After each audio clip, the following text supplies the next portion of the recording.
AutoCAD 2021 interface को समझना है, चलिए इसे एक सिंपल माइंड मैप के जरिए डिकोड करते हैं। नेविगेशन आसान बनाने के लिए हमने इस पूरे इंटरफेस को 5 मेन ब्रांचेस में बांट दिया है। शुरुआत वेलकम स्क्रीन से, यहीं गेट स्टार्टेड पैनल पर क्लिक करके नया प्रोजेक्ट शुरू किया जाता है। टेम्पलेट्स क्या है? Pre saved settings. ये बार बार के बोरिंग सेटअप से बचाकर काफी सारा समय बचाती हैं। एप्लीकेशन मेन्यू में सारा फाइल मैनेजमेंट होता है, यहीं से .dwg फाइल्स को सेव या एक्सपोर्ट करते हैं। अब आते हैं मेन कैनवस पर। दिलचस्प बात यह है कि इस ड्राइंग एरिया की कोई लिमिट नहीं होती।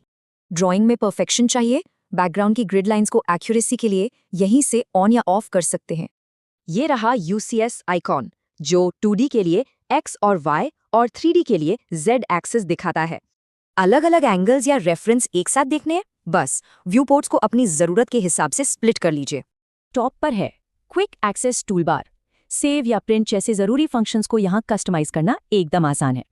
मेन्यू बार के ठीक नीचे ये रिबन है। ये सारे जरूरी ड्राइंग टूल्स का एक बहुत ही ऑर्गेनाइज्ड खजाना है। इस होम टैब में ही ड्रॉ, मॉडिफाई और लेयर्स जैसे सबसे इंपॉर्टेंट फंक्शनल पैनल्स दिए गए हैं। अगर स्क्रीन पर ज्यादा स्पेस चाहिए तो इस रिबन को बस एक क्लिक में मिनिमाइज भी कर सकते हैं। अब नीचे देखिए, ये कमांड सेंटर है। टूल्स को फटाफट एक्टिवेट करने के लिए सीधे यहीं कमांड टाइप होती है। ये हाल ही की कमांड हिस्ट्री भी दिखाता है, जिससे हमारा पूरा डिजाइन फ्लो काफी ज्यादा फास्ट हो जाता है। और हाँ, फास्ट काम के लिए Ctrl+N शॉर्टकट दबाइए और नई फाइल तुरंत खुल जाएगी। है ना कमाल? कमांड लाइन के पास मौजूद ये टॉगल टूल्स बार बार काम आने वाली ड्राइंग सेटिंग्स को तुरंत कंट्रोल करते हैं।